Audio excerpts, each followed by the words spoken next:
Good morning mga kaidolo. Papanoorin natin ngayon mga kaidolo is isa itong delikado. Yan. Makikita nyo dyan, isa yang delikadong mga pagkain na kinakain ng ating mga kababayan.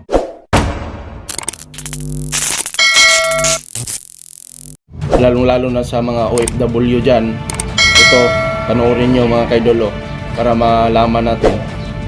Yan o. Di ba?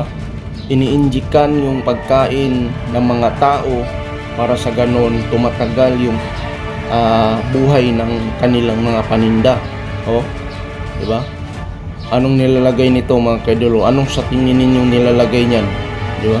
O, pati isda, lahat-lahat yan o. Di ba? O, isda na nahuli. Siguro ang gumagawa nito is sa ibang bansa. Hindi natin alam dito sa Pilipinas kung ginagawa na ito mga kaidolo. So, ating mga crab para tumagal yung buhay ng kanilang paninda para sa ganon kumikita sila na tuloy-tuloy, hindi nasisira yung paninda nila. Pero dito sa Pilipinas, bihira lang siguro ginagawa nito. Siguro ang gumagawa nito nakarama na. Pag ginawa mo to sa Pilipinas, sigurado ka ang Panginoon hindi natutulog yan. Kaya yan o, grabe no, grabing sinaksak.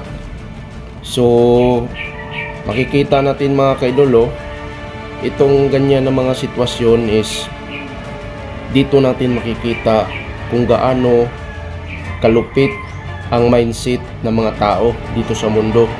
Para lang kumita, bahala na kayo dyan. Kung kandamatay kayo, kumakain kayo dyan sa aming paninda, basta kami, kumikita kami ng pera. Ganun lang yun mga kaidolo. Yun yung mindset ng mga tao na gustong kumita kasi mukhang pera at saka ginagawang Diyos ang pera. Basta lang kumita, bahala na kayo dyan, basta bili kayo ng bili dyan. Ngayon, ang kinalabasan, ikaw ang kawawa na tao na bumibili. Di ba?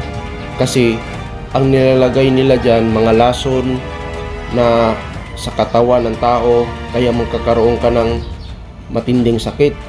Halimbawa, yung mga high blood, cancer, diabetes, yung mga basta mga cancer yan mga kaidolo. Lalong-lalo na sa mga mahilig sa mga restaurant na mga international restaurant, yung mga sosyalin, dyan mo makukuha yung mga cancer o mga malalang sakit. Tingnan mo yung mga mayaman, kung ano-ano yung mga kinakain nila sa restaurant, akala nila healthy food, yung pala hindi.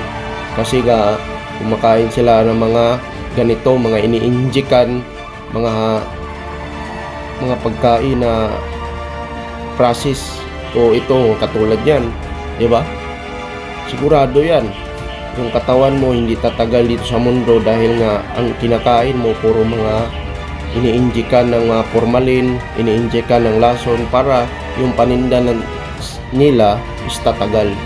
Ganun lang yun mga kaidolo. Kaya mag-ingat tayo o pakishare na lang sa video kung nagustuhan nyo to at pakilike. At mag-ingat palagi sa mga kinakain, lalong-lalo na ngayon na ang tao mismo ang gumagawa ng kapahamakan sa kapwa-tao.